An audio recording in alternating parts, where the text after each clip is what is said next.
जो दरवाजे पर आए हुए अतिथि का सम्मान नहीं करता, उसको जल नहीं पिलाता, उसका मान सम्मान नहीं देता, उसका आतिथ्य नहीं देता, उसके लिए भी एक नरक रखा गया है।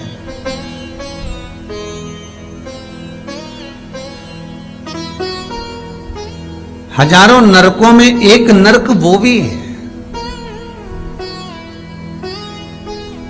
जिसका हमने आतिथ्य ना करा हो। मेरा बहुओं से निवेदन है, सास के रिश्तेदार आए तो आप उनका भी आदर करिए, और आपके रिश्तेदार आए तो आप उनका भी आदर करिए। जेठानी के रिश्तेदार आए तो आप उनका भी आदर करिए, और देवरानी के रिश्तेदार आए तो आप उनका भी आदर करिए। आप किसी न किसी रूप में जो अतिथि आया है वो न जेठ का है, न देवर का है, न वो सास का है, अतिथि घर का है।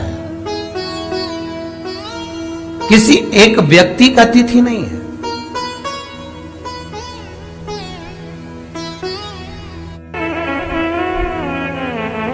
बड़ी बहू सोचे कि मैं घर की बड़ी, बड़े परिवार की, मेरे पास में बहुत धन दौलत, मैं काय को गिनूं किसी मेहमान को। छोटी बहू सोचे मैं काय को गिनूं, मंजली सोचे मैं काय को गिनूं, संजली सोचे मैं काय को गिनूं।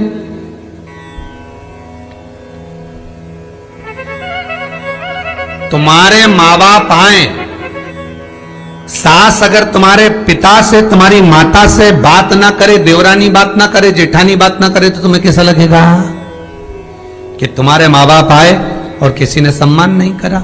उसी तरह सास के रिश्तेदार आए, तुम सम्मान नहीं करोगी तो उसको कैसा लगेगा। फिर तुम्हारे घर के आए, वो सम्मान ना करे तो तुम्हें कैसा लगेगा। आतिथ्य, घर में कोई भी आए वो सबके लिए। दूसरा क्रम बताएगा, घर के दरवाजे पर जो तुलसी का पौधा होता है, जीवन में सबसे पहले अगर दुख आता है, तकलीफ आती है, कष्ट आता है, बीमारी आती है, रोग आता है, कोई बड़ा घटना घटने वाली होती है, कोई बड़ा कष्ट आने वाला होता है, तो लक्ष्मी जी से माता पार्वती कह रही है, घर में जो तुलसी का पौधा होता है सबसे पहले घात उसी पर होती है। तुलसी का पौधा सूख जाता है, समाप्त हो जाता है,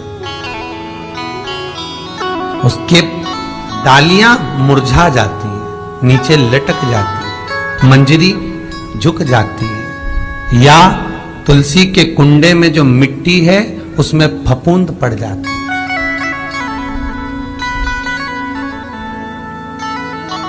कितना सुंदर बात कही है महाराज। तुलसी के क्यारे में, पद्म पुराण, तुलसी के क्यारे में जो हम जल डालते हैं, वो जल हमने जब डाला और वो जल अगर नीचे गिर रहा है, उसका भी दोष वर्णन है महाराज, उसका भी दोष हमारे शास्त्रों में वर्णित किया गया।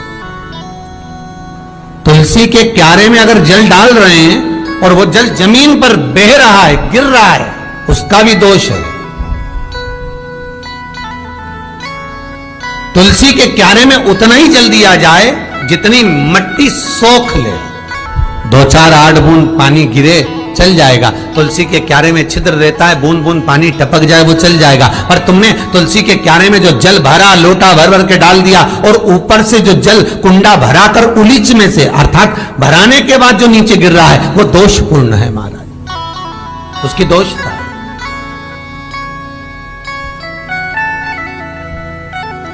वो दोष देने,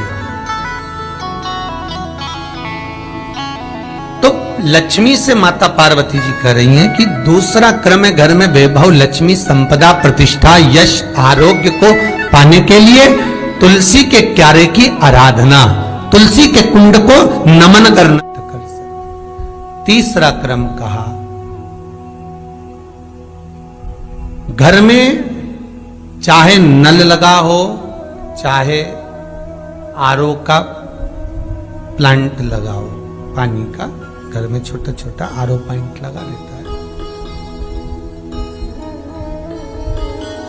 फिर भी घर के अंदर रसोई घर में एक छोटा सा मटका, मटका नहीं तो हंडा, हंडा नहीं तो बाल्टी, बाल्टी नहीं तो कलसा, पानी का भरा हुआ जो नारी रखती है, दूसरे दिन उस पानी को बाहर ढोल कर फिर वापस धोकर भर लेती है। मटका रोज धुलता है, हंडा रोज धुलता है, प्रतिदिन का। जितना जल उस पात्र में रहता है, भरता है, ऐसे ही घर में संपदा बढ़ती। 3 क्रम बढ़ता। चौथा, नारी के मस्तक पर जो चीर होता है, ये पूर्वज, इसी चीर से कथा प्रारंभ हुई थी और वहीं पर पहुंच गई। लक्ष्मी पार्वती के संवाद पर चल रही है महाराज। मस्तक पर जो चीर होता है, मस्तक पर जो वस्त्र होता है, वो वस्त्र पूर्वजों का, पितरों का, कुल देवी देवताओं का आशीर्वाद होता है। ईश्वर महादेव, जो व्यक्ति पथभ्रष्ट हो जाए, जैसे मदिरा के नशे में पड़ गया, कहीं जुए में पड़ गया, कहीं मांसाहार में पड़ गया, कहीं व्यसन में पड़ गया, कहीं गलत काम में अगर कोई जा रहा है, तो श्रम्भेश्वर महादेव के नाम से काली तिल भगवान शिव को समर्पित करी जाती है। महाराज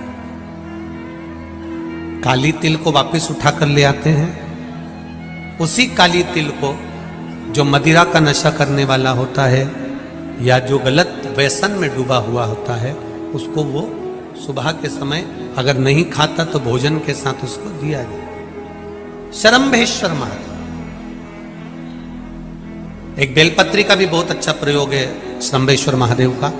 मदिरा पीने वालों के लिए, मांसाहार, व्यसन में, जुए में, वेश्यावृत्ति में, पर नारी में, गलत जगह पर जो डूबे रहते हैं उनके लिए पहले की कथा में उसका वर्णन किया है बेलपत्री। श्रम्भेश्वर महादेव, एक बार सब बोलेंगे, कौन से महादेव? श्रम्भेश्वर महादेव। फिर जम के बोल लो एक बार, श्रम्भेश्वर महादेव। जब हमारे घर में क्रोध बढ़ता है या कोई गलत कार्य में जाने लगता है, तो श्रम्भेश्वर महादेव का हमें शरणागति लेना चाहिए। श्रम्भेश्वर महादेव का पूजन करना चालू कर देना चाहिए। कई लोग कहते महाराज जी, ये श्रम्भेश्वर महादेव का मंदिर कहाँ मिलेगा, हम कहाँ पूजन करने जाए? कहीं नहीं जाना, तुम्हारे घर के पास में जो शंकर जी का मंदिर है वहीं जाओ, उसी देवालय में, उसी मंदिर में जाओ। श्रम्भेश्वर महादेव के नाम से जल चढ़ाना प्रारंभ करेंगे। वो जल जो गलत संगत में पड़ा हुआ है उसका आचमन कराना प्रारंभ करेंगे। अपने आप उसकी धीरे धीरे बुद्धि सुधरना प्रारंभ हो जाएगी। ऐसा श्रम्भेश्वर महादेव का